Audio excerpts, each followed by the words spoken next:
तो सैमसंग का नया गैलेक्सी S26 अल्ट्रा आ चुका है। लेकिन सबसे बड़ा सवाल जो सबके मन में है, क्या ये सच में एक जबरदस्त अपग्रेड है या फिर बस मार्केटिंग का खेल? चलिए आज इसी की तह तक जाते हैं। तो मुद्दा यही है ना? क्या S26 अल्ट्रा में जो नए नए फीचर्स दिए गए हैं वो उसकी बढ़ी हुई कीमत को सही ठहराते हैं या फिर ये बस पिछले साल वाले फ़ोन का ही एक नया रूप है? देखते हैं। सबसे पहले पैसे की बात करते हैं। देखिए, S26 अल्ट्रा पिछले मॉडल से सीधे सीधे 10,000 रुपये महंगा है। अब फ़ोन महंगे हो रहे हैं, ये तो हम सब जानते ही हैं, लेकिन क्या ये 10,000 रुपये की बढ़त जायज़ है? क्या हमें उतने दमदार अपग्रेड्स मिल भी रहे हैं? सवाल तो बनता है। तो चलिए अपनी जांच पड़ताल का पहला हिस्सा शुरू करते हैं और इसमें हम फोकस करेंगे उन दो फीचर्स पर जिनका सैमसंग खूब ढिंडोरा पीट रहा है, प्राइवेसी डिस्प्ले और होराइजन लॉक। तो ये प्राइवेसी डिस्प्ले आखिर है क्या भला? देखिए, सीधी सी बात है, ये एक ऐसी स्क्रीन टेक्नोलॉजी है जो देखने का एंगल इतना सिकोड़ देती है कि आपके आसपास झांकने वालों को स्क्रीन पर कुछ भी दिखाई नहीं देगा। और मजे की बात यह है कि S26 अल्ट्रा का इसे सबसे बड़ा मतलब मेन हार्डवेयर फीचर बताया जा रहा है। लेकिन इस फीचर का एक बहुत बड़ा लेकिन है। नॉर्मल मोड में तो स्क्रीन की ब्राइटनेस 979 निट्स है, जो कि काफी अच्छी है, पर जैसे ही आप प्राइवेसी मोड ऑन करते हैं, ये ब्राइटनेस धड़ाम से गिरकर सिर्फ 322 निट्स रह जाती है। ये बहुत ही ज्यादा गिरावट है। तो असल जिंदगी में ये काम कैसा करता है? देखिए, फायदे तो हैं, जैसे ये चारों एंगल से काम करता है, स्क्रीन गार्ड्स की तरह सिर्फ दो तरफ से नहीं, और इसे कुछ खास ऐप्स के लिए ऑटोमेटिक भी सेट किया जा सकता है।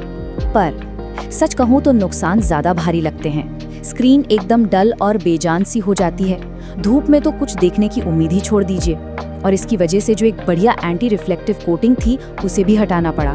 कुल मिलाकर ये एक ऐसा फीचर है जिसे शायद ही कोई रोजाना इस्तेमाल करेगा।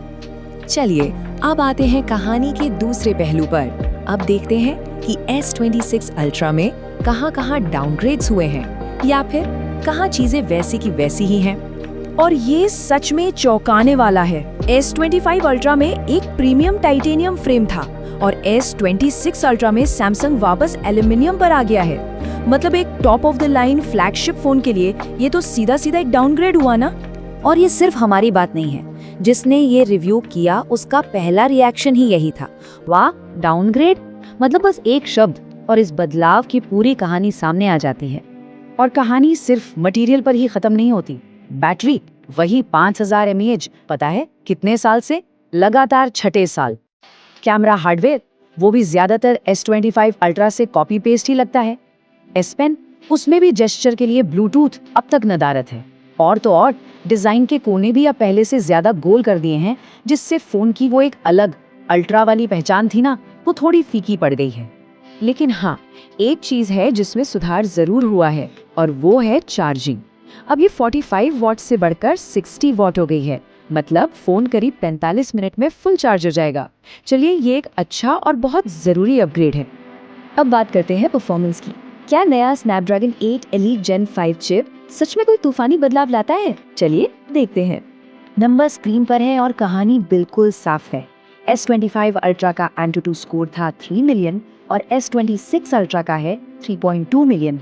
हाँ, थोड़ी बढ़त तो है, पर इसे कोई बहुत बड़ी छलांग तो नहीं कहा जा सकता है ना। और सोर्स भी यही बात कह रहा है, कोई बहुत बड़ा जंप नहीं है। इसका मतलब ये हुआ कि बेंचमार्क में जो ये छोटा सा फर्क दिख रहा है ना, वो रोजमर्रा के इस्तेमाल में शायद महसूस भी ना हो। और अब शायद सबसे बड़ा पॉइंट, जो भी ये नए नए गैलेक्सी AI फीचर्स हैं, वो सिर्फ S26 अल्ट्रा के लिए नहीं है। इनमें से ज्यादातर फीचर्स One UI 8.5 अपडेट के साथ पुराने फोन्स पर भी आने वाले हैं। तो फिर अपग्रेड करने की एक सबसे बड़ी वजह तो यही खत्म हो जाती है। तो इन सब बातों को देखने के बाद अब आते हैं आखिरी और सबसे बड़े सवाल पर। आखिर ये फोन है किसके लिए? तो फैसला बिल्कुल साफ है।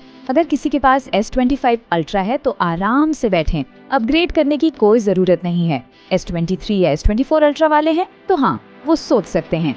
और अगर बजट का ख्याल है तो सबसे समझदारी इसी में है कि S25 अल्ट्रा की कीमत गिरने का इंतजार किया जाए, वो ज्यादा बेहतर डील होगी। सीधी सी बात यह है कि S26 अल्ट्रा पिछले फोन के मुकाबले कोई बहुत बड़ा कदम आगे नहीं है। और आखिर में ये एक बहुत बड़ा सवाल छोड़ जाता है, जब फ्लैगशिप फ़ोन ज़्यादा कीमत लेकर कम चीज़ें दे रहे हैं तो फिर ये अल्ट्रा जैसे शब्दों का असल में मतलब ही क्या रह जाता है? सोचने वाली बात है।